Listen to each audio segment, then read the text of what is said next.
the other one we were all frozen stiff.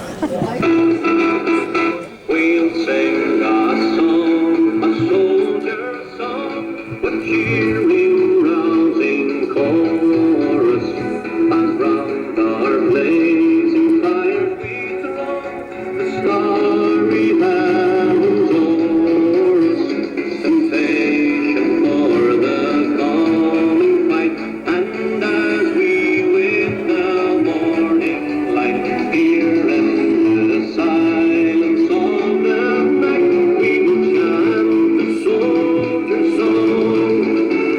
In the magnifying, atop we are again, wind our slow, our tender on the gun.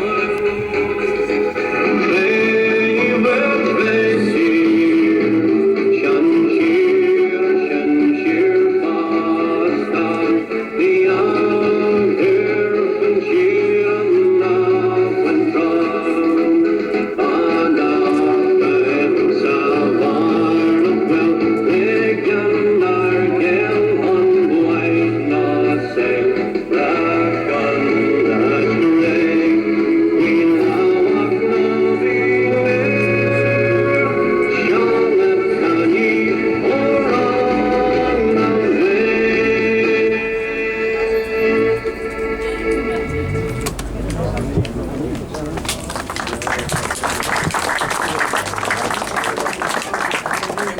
Tá fáilte rá go léir cáide go dtí an achraid agus an starúil seo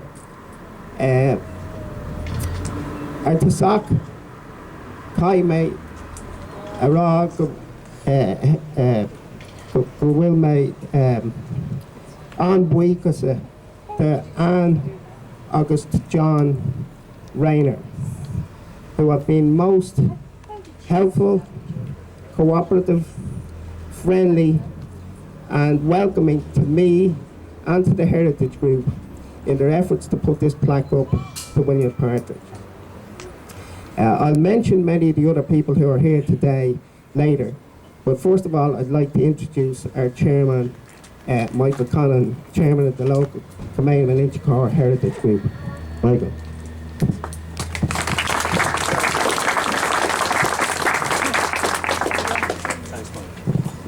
Well, I know there's lots of things we disagree about, but I think we'll all agree that it's a beautiful day. And I'm sure there's not much else we would agree, but hopefully I'm wrong on that.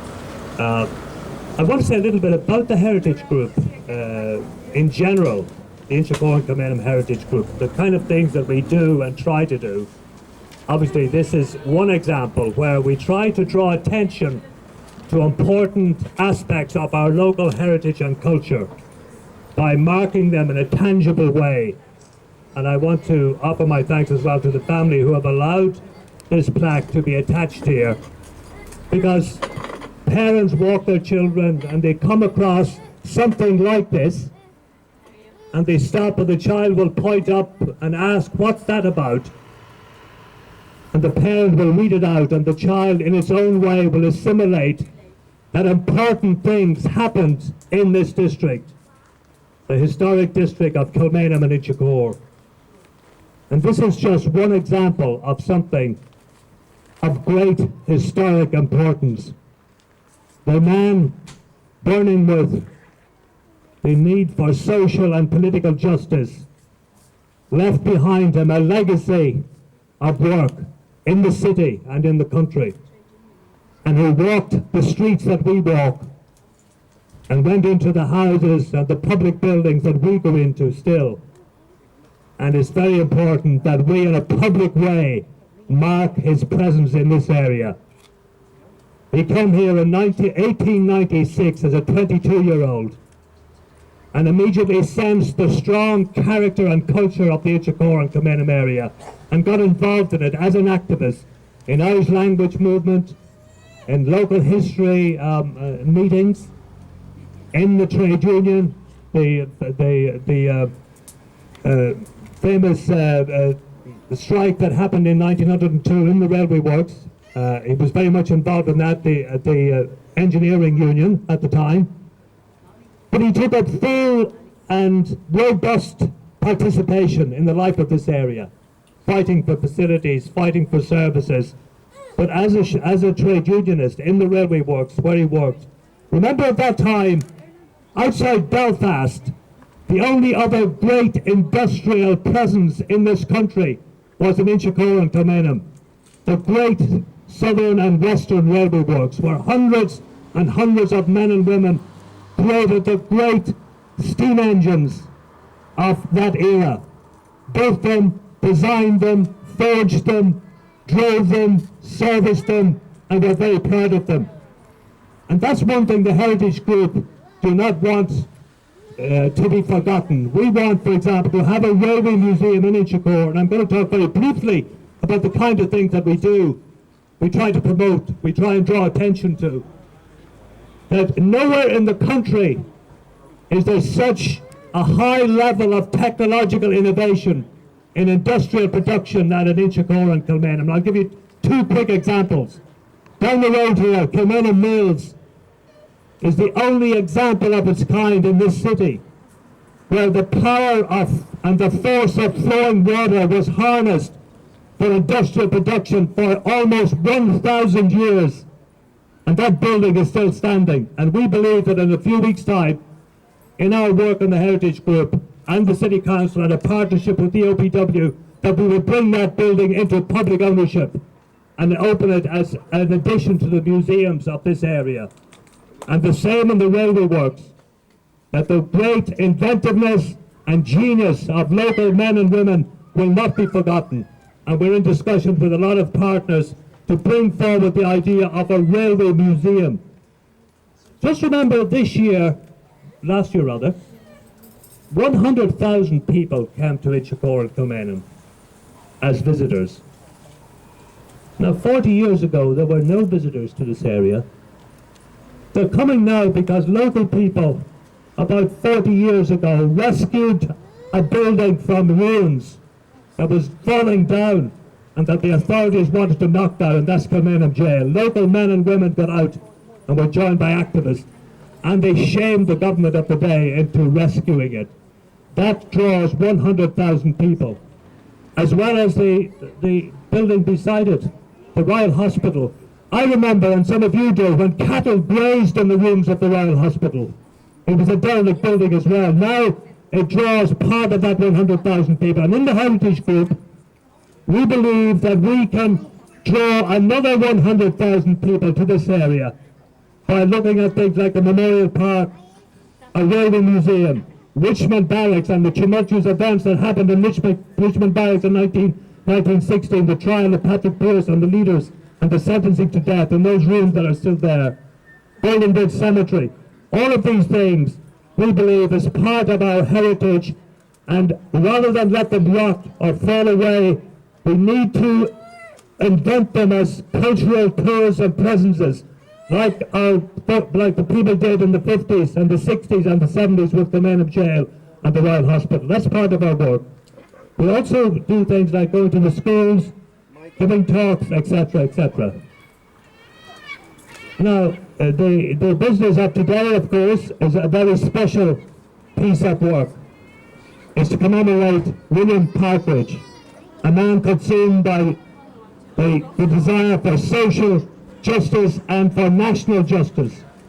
He lived in this area, and it will give me great pleasure to call very shortly on Eamon Devoy, the General Secretary of TEEU, to unveil this plaque and give you insights into the life and character of a man that came to Inchicore in 1896, but his memory lives on, and we must in this way make sure that his memory never dies. Michael, I want to finish by mentioning the names of the Heritage Group. Michael O'Flanagan, the Secretary, and I think they're almost all here. Deputy Catherine Byrne, Joseph O'Brien, Peter Keenahan, Rita Sutton, Sally Morgan, Mary Porter, Ray McGovern, and we're working away slowly and getting a bit of recognition after 20 years at it. We're going to be putting up signs and interpretive signs around the area to draw attention to all of the richness of the area. But at this point, I think Michael will be calling Eamon Devoy. I'll hand you over to Michael to do the formal invite to the man who is going to launch this little event here now. Thank you very much, Michael. Yeah, now I'd like to introduce you to our main speaker today, Eamon Devoy, who was a very close friend with Hugh Garrity, who wrote the fabulous biography of William Partridge. And today is very much a day when we keep Hughie in mind. Eamon himself is a long-standing, well-respected member of the trade union movement at the highest levels, expert at resolving industrial disputes, but he's also very well respected for the work that he did in getting the Safe Pass code into the building industry and into the construction industry. Very important for the safety of workers. I'll introduce you now to Eamon Devoy.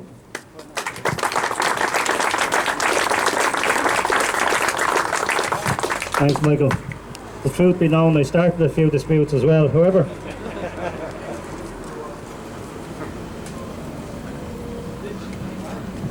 I think first credit has to go to the Kilmainham and Inchicore Heritage Group for bringing about this fine occasion. 100 years on from 1913 and the lockout, it would be very remiss of us to pass it by without marking William Partridge's involvement in this community and this area. And he did play a big part and a big role in this area, and I'll get to that in a few minutes' time. He was born in Sligo in 1874, and he shortly after moved to Ballahadreen, where his father was a train driver, and there was a new railway line built between Sligo and Ballahadreen, and his father was asked to relocate there. So the family relocated there, but as Michael has told us already, in 1896 he moved to Dublin, and in 1899 he commenced employment with the Great Southern and Western Railway as a fitter. And he soon became active in the Dublin District Committee of the Amalgamated Society of Engineers, and he subsequently became a councillor on the Dublin City Council. So at a very early age he had a great deal of involvement in the union and working on behalf of the community. He became extremely active both industrially and politically, and he was a well-known lieutenant to both Larkin and Connolly. Larkin in the 1913 dispute and organising workers into the Transport Union, and Connolly during 1916 during the Rising. On the 7th of August 1912, William Partridge was dismissed from his employment, a little known fact, in the railway works.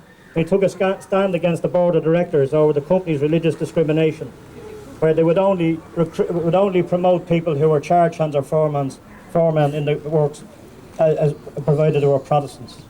And William Partridge took a stand against that. He made representations all through the different levels of the company. He finally wrote to the board. He was asked to either remove the letter from the board, he was asked to have the letter returned to him, accept the letter would be returned to him, or be dismissed. He said, "You can keep your letter," and was dismissed. So that was the measure of the man, and the type of things, the small things that he did, and he did some very large things as well. He went on to become a full-time organiser at Larkin, and played a significant role in the struggle for recognition and fairness for working people up to the time of the 1913 Rising and after it. And in the aftermath of it, he did a lot of very fine work on behalf of working people.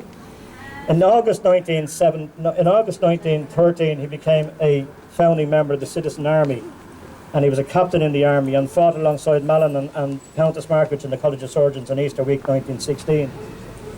Following his arrest and imprisonment in Dartmouth prison, he was subsequently moved to Lewis prison in England, where his health deteriorated, and he was released in April 1917 and died 3 months later.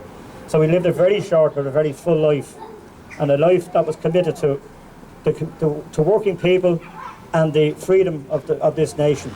And we owe a great deal of gratitude to William Partridge for all of those things. He lived in this house through those turbulent times of 1911 until his ultimate death in 1917. And I think it's a great tribute to the family to agree to the plaque being placed on their house. And I think we should give them a round of applause and support for their doing that.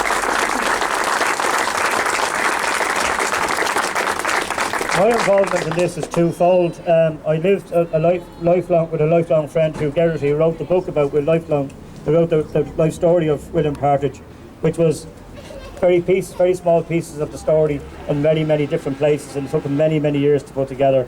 And they lived through all the tales. As the tales were unfolding, Huey would come along and say, I found a new piece of the story. I'm after connecting this with that. And my only regret is that Huey died recently and is not in a position to be with us today. His two of his brothers are here, Des and Thomas, and I'm delighted that they could come along. I think finally, I just have to say that there's very few things that bring people together today. Somebody asked me earlier on what would William Partridge think of the Dublin of today, and I said I think he'd be waiting on the front line for an awful lot of people to join him in the reaction to the type of austerity and the behaviour of government here and in Europe against working people and the effects on working people. It's an awful pity that we can't get enough organisations together to come together to stand against what's happening to us and happening to working people and people in need. And the sooner we get ourselves together and act together in relation to that, the better off we'll be. I know there's a trade union. The trade unions had a ballot there some time ago about taking a 24-hour work stoppage, and the TEEU was the only union that returned a ballot in favour of the dispute. So that's a measure of what the work that needs to be done in educating people to look after the needs of this city and the needs of the people in this city. As a former resident of Inchicore myself, I think this is a great day. The last day we were putting a plaque up that included William Partridge 18 months ago on Emmett Road. It was lashing rain, and I said I wouldn't delay it, so I won't delay it any longer today. Just to say that there was a number of things that connected William Partridge with Hugh Geraghty and myself, and indeed Sean Heading that's standing out the back there. William Partridge was probably the first president of the Amalgamated Society of Engineers District Committee.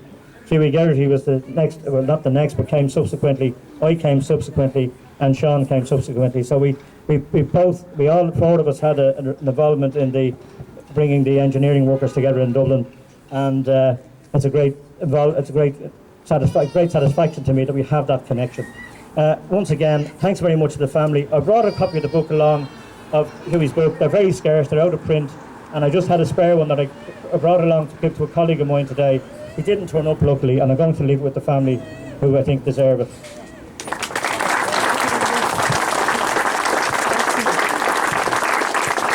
Thanks. John was just, Eamon was talking about William Partridge here living during turbulent times. Anne and John were just saying they've lived through a few turbulent times in this house themselves. Next I'd like to introduce Catherine Bourne. Catherine is a staunch member of the Heritage Group, has been very active with the Heritage Group and given us great support. She's recently arranged a meeting with the Minister with regard to Kilmainham Mill, and Catherine is, of course, a long-time resident and native of Inchicore, and I'd like to introduce her here now. Thank you. Thank you, and I won't keep you long. I suppose just to begin by saying that Michael rang me the other day to ask me would I say a few words, and I said to Michael, would you send me a note? And it was 3 pages long. So I've kind of to put my own words in what he sent to me, which is important. When I came here a few minutes ago, I met 2 people I've known a long time, Bernie and Constantine, and will you move out there how you can be seen? Come out. These are neighbours of mine, and many of us who live in Buchan Estate would know them, lived there most of my life anyway. And I just said to Bernie, should have been a politician, because I didn't realise that William was our grandfather. So I believe in Constantine. So I think in many ways we're here this afternoon to pay tribute to people, not only William, but people who, brought us to where we are today. And Michael spoke about the Heritage Group, and it's a small little group, but it's a very constant, active group, which I slip in and out of now and again. And I suppose, we all really should appreciate what's going on in little corners in our community, quiet meetings where people are making an effort to keep their community together and to do different things. And you kind of, between Inchicore and Kilmainham, start to wonder if you don't have a plaque on your house, you're nobody now, because there seems to be that many of them. But and I mean that with the greatest of respect. Michael has been very active in the Heritage Group, making sure that when we realise that there's somebody of huge significance has lived within a certain place or been part of a certain place, he's made it his business to promote their life, because that's what it is about. We're recognising somebody's gifts and contribute to what we are today. I suppose most people here would know a lot about William than I do, but when I was elected to the council for the South West Inner City in 1999, I became very familiar with Partridge Terrace, Eamon Kensfort, Michael Mallon House, and many other names which were flat complexes and areas which were named after many of the men who fought and unfortunately died around 1916 and after it. A very good friend of mine, Alan Scott, is here. I hope he's here. Well, he is somewhere. He was to be here. Alan's grandfather fought with William in the College of Surgeons. And I think we need to recognise people who within our own community have a history, just like Bernie and Constantine, that I didn't know for until I arrived here this afternoon. When I first heard of the South Dublin Union, believe it or believe it not, it was a band I was singing in. We were called the South Dublin Union. And I remember the night the name was chosen, I actually asked, what does that mean? Because I'd never heard of it before, and yet I was born in Bluebell and live in Inchicore most of my life. So I just recognised then the fact that when I sat and spoke to my parents at the time, what the South Dublin Union, which is the hospital behind us, which was all about. And it was a hospital for the poor of the city, that's what we could say, it was the poor of the city at the time. As you all know, William became a councillor, not in my colours, and I won't get party political, but in other people's colours here today. But we're doing our best to thrive within in Dublin City Council, and we're in National Parliament to do our best. I suppose, as I was a child growing up in Inchicore, the one distinctive thing I remember was when the horn went off at 5 o'clock and the works gates opened and all these people came down on their bikes. Thousands of people coming through Inchicore, cycling their bikes home. And I suppose we should acknowledge the fact that because of the works and where it is, and because of the continued support and employment that it gives to a lot of people to this day. And I think Michael is right in what he says. We need to signify that people who work there, some of them built the Oblate Church, some of them had very much part to play in all of our lives down through the last number of years. I think it's a wonderful day for the Partridge family. I think it's a wonderful day for Bernie and Constantine, and I'm glad you told me who you were and your connection. Just to wish everybody, I suppose, anybody who's involved, and particularly the people who are living in this house now, it's a great privilege, I think, for you to allow the Heritage Group to have the plaque put up there, and for the family. And I just want to thank you again. I know you've been thanked already. And again, I think, just to acknowledge Michael, where he is, he's hiding there again. Because only for Michael, a lot of these things wouldn't start off. And Michael said there's a lot of us working on the Heritage Group, but there's nobody gives as much time and effort as Michael does. And Michael, thank you for today, for asking me to say a few words today. Jess, would you say a quick word, please? You say a quick word, or Tom, would you, about Hugh? Would you like to say a quick word about Hugh? Tom, would you say a quick word? Okay. Okay, our next speaker will be Angus O'Snuddick, TD. Okay.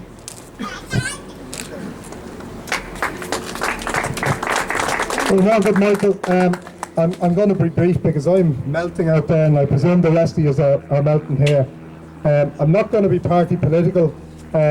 We all have our differences, but there's one thing I would like, not just to ask the government TDs, but also everybody here, is to lobby to ensure that history remains a core subject in the junior cert. At the moment, there is an attempt being made to make it so that it's not compulsory anymore. And I think just the gathering here shows how important history is. It's not just as a tourist attraction, it is to understand where we came from. So everybody here, and including the family of William Partridge especially, but everybody else, we've been touched by people who are here before us.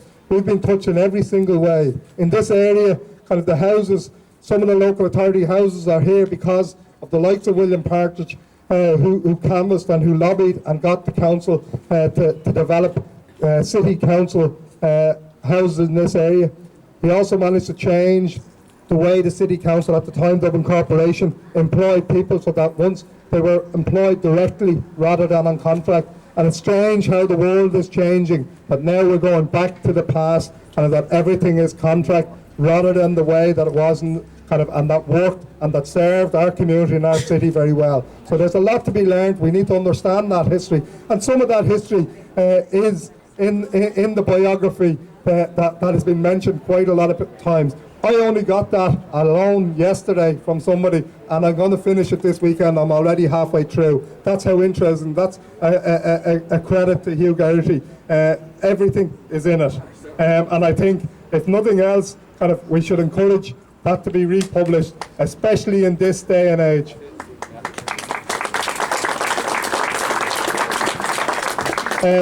But I don't know. I always look in amazement when you read back on history, especially those who are very revolutionary in the end of the 19th century, early 20th century. Where did they get the time? You think of the likes of William Partridge. He was a family man. He was a worker, or a trade union organiser in later years. He was the founder member of the Irish Citizen Army branch here in Inchicore. He was a Gaeilgeoir and helped run the Inchicore branch of Cunninagwaga. He was involved in quite a number of other campaigns in the few short years that we've heard about already. Where did he get the time to do all of that? It's amazing. And don't forget, in those days, they didn't have mobile phones, photocopiers, computers and everything else to help supposedly arrange our lives. So I think it's a tribute to the character and the energy that the likes of William had, that we are out here today, remembering his history. I didn't know too much about William, other than I knew the name, I knew where he came from, and I knew some of what he did. But his name kept cropping up in all of the books that I was reading. So once the name keeps cropping up, it means he's important. And there's quite a range of people, not only in this area, but all throughout Ireland, who need and deserve the recognition here. So I want to congratulate the Inchicore and Kilmainham Historical Group for the work that they've done, not only this year, but over the last number of years, in trying to ensure that our history is up there, that people understand. So when tourists come to the area, they know that this is a very, very historic area. It goes back many, many centuries. And there are other historians here who have other plans for other plaques and books and that, and I wish them well in that over the next few years. Hopefully, over this period, we have a remembrance period, if you want, of 100 years, from 1913 right up until the Tan War and the Civil War, that we need to look at what role did this area play in, who were the characters, and we need to remember them, and remember them with pride, commemorate them, celebrate, but also to learn from their mistakes and their example that they set us. So I'll leave it at that, and I want to again thank the family for giving us the opportunity, because I know for a fact that every single tourist who will pass this door will stop and pause and look in. So if you have copies of the book that they're going to republish, you have them for sale outside your door. That's it. Good luck, and thank you very much. And you can see. They stand up. So first they see the plaque and then they see the ball down and underneath. You can see that John and Anne are full of fun, and they've been so helpful throughout the whole process. And will you, with yourself and John, get here for the photograph? Stand on either side here. I'll bring your chair in. No, I'll stand. We get some It's an photographs. occasion to stand up for.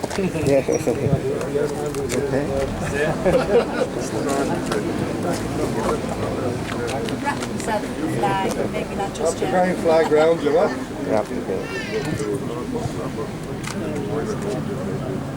Good side over.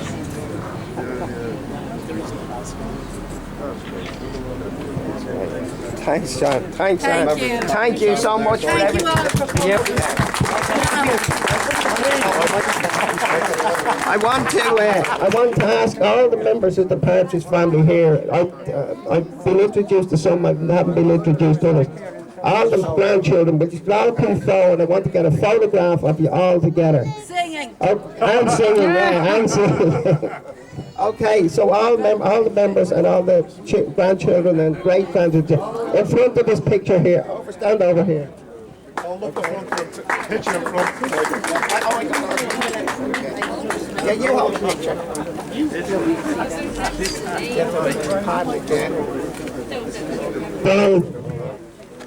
Fine. Few more coming. Yeah. Have you got all the members here? Yeah, right, yeah. There's one more. Don't be shy now.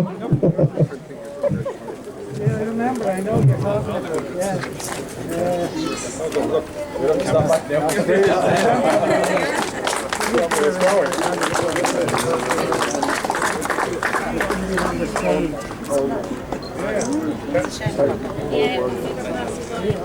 Move that, Jen, so I can get this. I need to get this one for the heritage group, yeah. Yeah.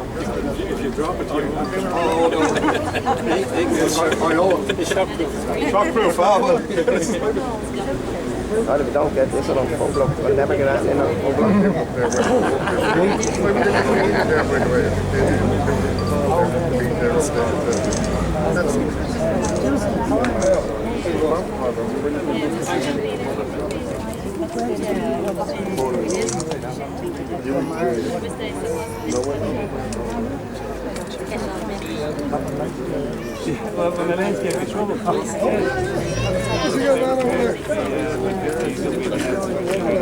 Good timing, eh? Yeah, back timing. When I go to the States, I'll make sure it's working. You know, so can't see what you're doing.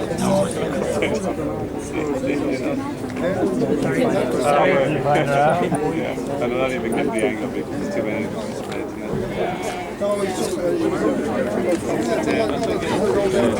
Okay, where are you now?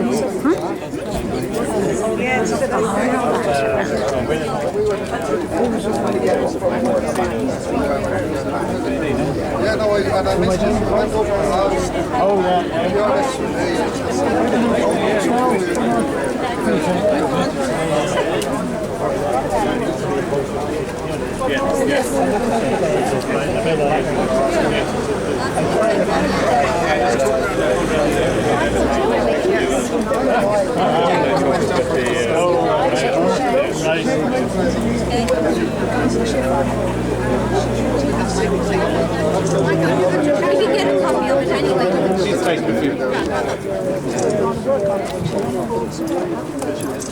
Okay, folks, we're going to have refreshments down in Cardigans now. Anybody who's interested and not rushing away, we're going to have our refreshments down in Cardigans at the end of the road. And thanks again to the family. Thanks very much to the Partridge family for coming along. And thanks to Anne and John Raylan for giving us up such a great day. Thanks all for playing. Thank you. Thanks very much. Well, I can't anyway. What did you think of that, Mick? Yeah. 30 centimetres with a crazy point. No, yeah, but it's got man. Where is it? Just down the road. Where's this?